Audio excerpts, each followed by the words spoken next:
What up, y'all? You're listening to Sports Talk with Tropp, and I'm your host, Katie Tropp. Well, we have some excellent matchups coming up in these NBA Conference semifinals. So let's get right into it with Game 1 actually started last night of the Eastern Conference semifinals between the Indiana Pacers and the Cleveland Cavaliers. And the Indiana Pacers came right out the gate and actually dominated this game from start to finish. You could tell that maybe Cleveland just had too many days off prior to this series beginning because, of course, you know, Indiana, their series was a little bit longer, but not by a whole lot. But Cleveland, they just ran through theirs. But also, I actually think it's more the injuries that they've had to deal with. You know, Darius Garland, he didn't play again yesterday, so I think that's an issue. I mean, he was pretty much the number 2 guy. He was on this team. You know, it was Donovan Mitchell, and then pretty much if Mitchell wasn't doing anything, it's Garland who's stepping it up. I know they've got a lot of other dudes on this team, but I think the injuries might be catching up to them, and they might have some injuries coming up in Game 2 as well. But Indiana got the upset win, 121-112, and like I said, they dominated right out the gate. It was pretty much all Indiana all night.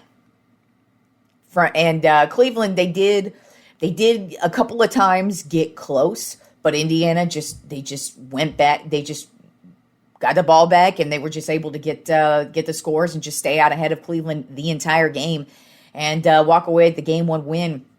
Got to say, Indiana is playing some excellent team basketball. Halliburton had 22 points. Nembhard had 23 points. Siakam had 17 points. Nesmith had 17 points. So it was just a really all-around excellent team game from the Pacers, and that's really what you're getting in every single win so far from them in the playoffs is that they are just playing excellent team ball. Everybody's stepping it up. It's not really just one star who's doing anything. It's the entire team is playing great basketball. And we'll see what happens in Game 2. That is Tuesday night. And Indiana's got the 1-0 lead right now, but we'll see if Cleveland's able to tie everything up on Tuesday. Now in the Western Conference NBA, or I'm sorry, the second matchup between in the Eastern Conference semifinals we have is between the New York Knicks and the Boston Celtics. Now, I got to say, this is probably the matchup I'm looking forward to most out of all 4 matchups that we have in the conference semifinals right now, just because these are 2 good teams. The Knicks looked really fucking good. I didn't know what we were going to get from them in this postseason, but in that previous round, they really went out and they played some excellent basketball, and Jalen Brunson is on fire. So is Karl Anthony Towns. This team is playing excellent basketball, but the Boston Celtics are too. I think the Celtics, though, are going to have the same issue that the Cavaliers are having, where injuries are starting to become an issue every game. So we'll see if that's a problem in the series. But I just think we're going to get some excellent basketball from both Brunson, from Tatum, from Brown, from Karl Anthony Towns. I just think we're going to have a battle between 2 really good teams.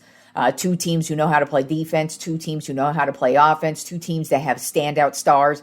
And I do think it's going to be a battle between Brunson and Tatum for the most part. I think I wouldn't be shocked if both of these guys are scoring 35 points a night in each game. And it's really just going to be who steps it up behind them. Now, since it's the Knicks, I don't really trust them. And so in this series, I do think we're going to get an excellent series. I do think it's going to go the distance. I think it's going to go 7 games. But begrudgingly, I got to pick the Boston Celtics because, to me, they are the defending champions. So, obviously, they are the team you got to beat. But also, I mean, Tatum, he's been playing out of his mind. Jaylen Brown, he's had a very up and down season, but his postseason so far has not been up and down. He's been very, very good. And just this team knows how to win. And until the Knicks can prove that I can believe in them, they got to get past the Celtics. If they get past the Celtics in this one, then yeah, I'm going to have some faith in them heading into the Eastern Conference Finals. But right now, the Celtics are who they got to get through, and I trust the Celtics more than I trust the Knicks. So unfortunately, I am going with the Boston Celtics in 7 games in this series. But you're damn right, I am rooting for the New York Knicks in this one because I would love to see them roll through the Celtics. But regardless, I think we're getting a fantastic series. And Game 1 is actually on right now. 26-25 right now in the second quarter. Boston's up 26-25. So that's how this game is looking right now. So we'll see what we got the rest of the series in that one. Then moving on to the Western Conference semifinals. The first matchup we're going to have is tonight, Monday night. between the Denver Nuggets and the Oklahoma City Thunder. I expect this to also be an excellent matchup because these are division rivals. They know each other. And even though Oklahoma City has rolled through everybody, the Denver Nuggets are not a team you want to overlook. They have won a championship recently. They do have one of the best players in the game in Nikola Jokic, so they just are really a team you can't overlook. But Oklahoma City, to me, they proved in the first round they are what they are, and that is a damn good team. Whereas the Nuggets have been very up and down. They have not been consistent at all. Even in this last playoff series, they got their asses beat in a couple of the games that they lost. Whereas Oklahoma City really hasn't had a bad game all season long. Even in the games that they lost, they have not had their asses kicked. And I don't expect that to happen. So I actually do have Oklahoma City winning this series in 6. I just think it's time for the Denver Nuggets. They fired their coach. Like I said, it's just been a very up and down season for them, and I just kind of feel like this is going to be their end to their tumultuous season. And then the final matchup in the Western Conference semifinals is going to be between the Golden State Warriors and the Minnesota Timberwolves. That begins on Tuesday night. And like I told you, all season long, as we started getting towards the playoffs, I'm like, you do not want to be going up against the Golden State Warriors because their experience is definitely going to come into play, especially if you're a team that doesn't really have the same exact experience as them. And yes, the Timberwolves actually made a pretty solid playoff run last year, so they should hopefully build off of that. But I just trust the Golden State Warriors more in this matchup, simply because they've been here before, they've won before, they know how to do it. They have the stars who have been here before. And, they also have some guys coming out of the woodwork like Buddy Hield. This guy has been phenomenal for them this year. And then, of course, they've got Jimmy Butler, who's playing fantastic as well. So I just think the Timberwolves are going to – I just don't believe in them. There's just something about them that I don't believe in. And so until they prove it, they're going to have to roll through Golden State. Now, I do think this is going to be a good series as well. I think it's going to go the distance. I think it's going to go 7. But I'm going Golden State simply because they're experienced. They're playing excellent basketball defensively, offensively, and they've really showed up so far towards the end of the regular season, but also this entire postseason. And I just don't think you want to go up against the Golden State Warriors. I honestly would not be shocked if we see the Golden State Warriors in the NBA Finals. That's how much I believe in this team, because they're just a damn good team, and you can't overlook these teams with the championship pedigree. They know how to win, whereas the Timberwolves don't. They've got a lot of talent, but who knows if they're going to be able to put it together against a team like the Golden State Warriors. So I have the Warriors winning this series in 7, and like I said, Game 1 begins on Tuesday night in Minnesota. Moving on to baseball and the Tropp 10 MLB Power Rankings for this week. We have us a new number 1. Not surprised that they're new number 1. And then we have a couple at the bottom here that are starting to creep up. But not a whole lot of changes this week, except for really number 1 is the stupid-ass Los Angeles Dodgers. They are back on track. Regular season record right now, 23-11, 7-3 in their last 10 games. This past week, they took the series over the Miami Marlins and the Atlanta Braves, and they are just scoring like no other. Ohtani had that slump there for about a week, and then he's bounced out of it. But he's not the only one. Teoscar Hernandez is having quite the season. I mean, he's been a hell of a pickup for the Dodgers since they picked him up last year. But this year, he is even elevated his game. As a matter of fact, he is leading the Dodgers in all the hitting categories right now, batting a .305 with 9 home runs and 33 RBI. So he's having a fantastic year. But then also, of course, on the pitching side of things, Yamamoto continues his domination with 4 wins on the season, a .90 ERA, which is the lowest ERA right now in the league, and 49 strikeouts, and he is just pitching flawless. So the Dodgers are pretty much back on track, and even though they've had a couple of injuries along the way, they still are playing great because they have so much goddamn depth on that team. Falling a spot this week to number 2 on the Tropp 10 MLB Power Rankings of the New York Mets. Overall record of 22-13. They're 4-6 in their last 10 games. This past week, they lost the series to the Arizona Diamondbacks and then lost the series to the St. Louis Cardinals.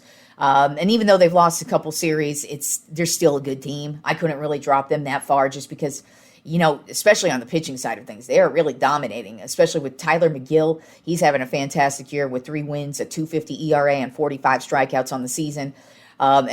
Still, though, Juan Soto has not got it going at all yet. But on the offensive side of the ball here, the Mets, they still look fantastic. It's just Soto has not fit in, and it's just very odd to see because, everywhere he's gone, every single team that Soto has played on, not just the year he had last year with the Yankees, every single team this dude has played on, he's been a factor. And so far for the Mets, he's been not the $700 million man, but hey, they're still winning, and that's all that matters. Then at number 3 on my top 10 MLB Power Rankings are the Detroit Tigers. Overall record of 22-13. They're 7-3 in their last 10 games. This past week they lost a series to the Houston Astros, but won the series over the Los Angeles Angels. And talk about dominating pitching. The Detroit Tigers have probably the best pitching in the league. I would go out on a limb and say, Mize, Skubal, Flaherty, they could all be aces, starting aces for different organizations, but they are all three on the same team. And pitching lights out. And Mize is the one who's come out of nowhere. Nobody expected this dude to be pitching at the level he is right now. With 5 wins, a 2.70 ERA, and 27 strikeouts. But Tariq Skubal, he's also starting to get going as well. He kind of started off the season a little bit slow, but now he's back on track with 3 wins, a 2.21 ERA, and 48 strikeouts on the season. Then at number 4 on my top 10 MLB Power Rankings are the San Francisco Giants. Overall record of 22-13. They're 6-4 in their last 10 games. This past week they lost the series to the San Diego Padres, but took the series over the Colorado Rockies.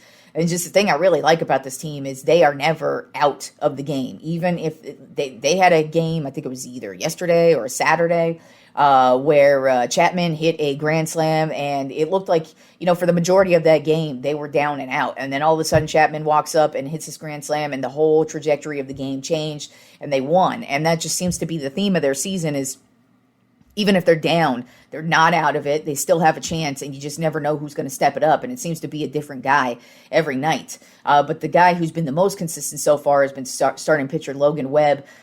He's been their most consistent dude for years now, basically since he was brought up. But he's got 4 wins on the season, a 2.61 ERA, and 56 strikeouts. He would probably actually have a couple more wins on the season. It's just there's some games he just doesn't get the run support.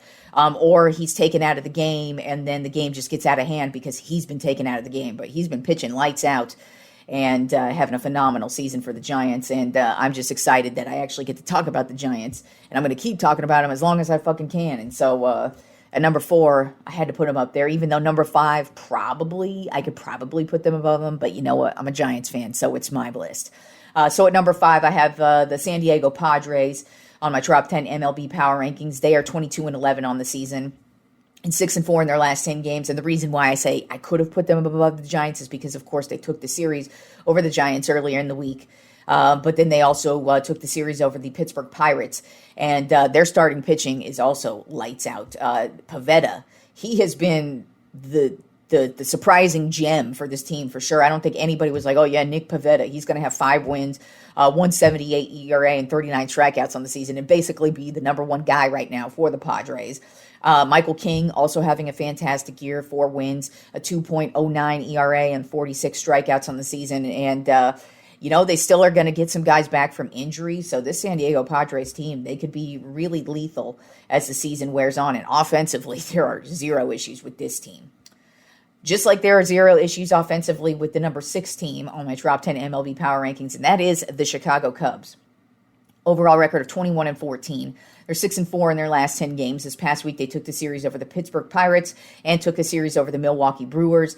And, I actually haven't talked about this guy yet because there's just so many guys on this Chicago Cubs teams that is just playing outstanding baseball right now, and that is Pete Crow Armstrong. I mean, he's just a young guy coming out of nowhere for this team, and he has made some huge plays down the stretch, and even some game-winning plays as well. Right now he's batting at .272 with 9 home runs and 26 RBI. They did get some bad news today. Unfortunately, they lost another pitcher to injury, Shota Imanaga. He's been having a great year so far.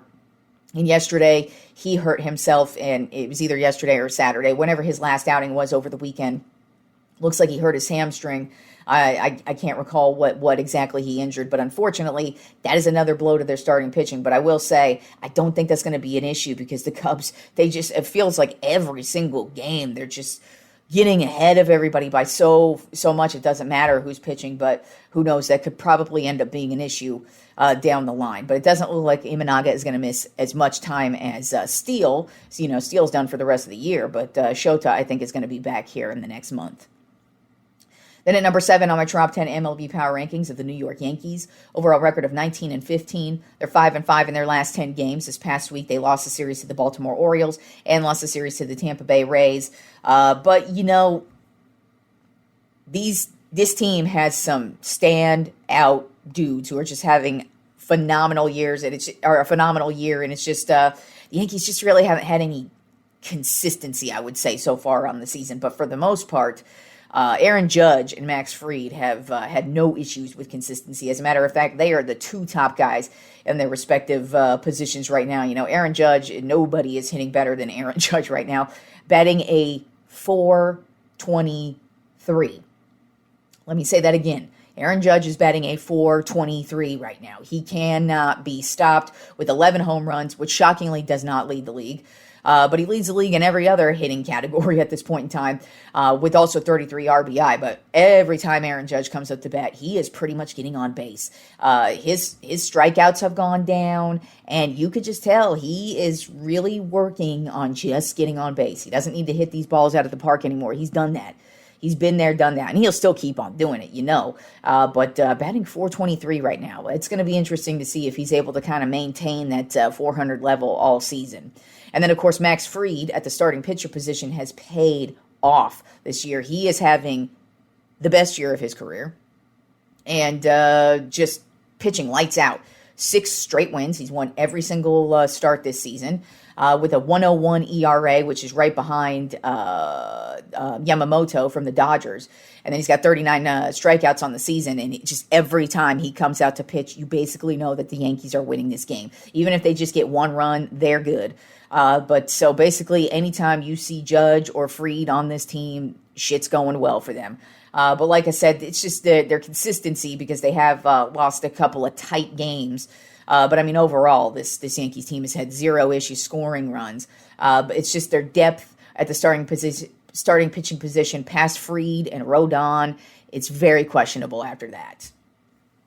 Then at number 8 on my Tropp 10 MLB Power Rankings of the Seattle Mariners, overall record of 20-13. They are 8-2 in their last 10 games. This past week, they took the series over the Los Angeles Angels and took the series over the Texas Rangers. And Cal Raleigh is continuing to have his fantastic year, batting a .246 with 12 home runs, which is tied for the league lead still, and 23 RBI on the season. But also, I mean, this starting pitching for this team is great as well. Their starting pitcher, Wu, he has 4 wins on the season with .258 ERA and 38 strikeouts. So they're getting a lot out of their pitchers. Their bullpen is excellent. Right now, they have probably the best closer in the game, at least as far as statistics go. I mean, he hasn't even really given up a run at all. So they are playing great baseball on all levels. They're offensively, too. And it's weird because they're just not getting any production from Julio Rodriguez, but they're getting production from basically everybody else in their batting order. Then at number 9 on my Tropp 10 MLB Power Rankings of the Cleveland Guardians, overall record of 20-14. They're 6-4 in their last 10 games. This past week, they took the series over the Minnesota Twins and the Toronto Blue Jays. And this team is just very weird to me because you can't really point out how they're getting the wins, but it's just what the Guardians do. They always keep on winning. They don't have to have the strongest team. They don't have to have an ace. They don't have to have an Aaron Judge type player. They just get it done with dudes like Stephen Kwan and Manzardo. He's had a very weird year where he's very streaky. And right now he's on the upside of his streak. He has a poor batting average, but he definitely can hit it out of the park. But that's what I mean by streaky, is that he's just that dude who usually is either striking out or hitting them out of the park. Where Stephen Kwan, he's getting on base pretty much every time he steps up to bat. He's always been an excellent hitter his entire career with the Guardians. But just, you look at their starting pitching is very mediocre, especially compared to what they've done in the past seasons. They've always had really solid aces. It's just they're very, very questionable in the pitching department. Even in the bullpen, very questionable down there. Other than Clase, who's even had his moments this year, but I just think that's You're not gonna be the greatest in every single game you do. So, but overall, I mean, the Guardians are there. They're winning games. They're one of the top teams in the league for sure. And they give their all every single game, no matter what, regardless of what their roster looks like.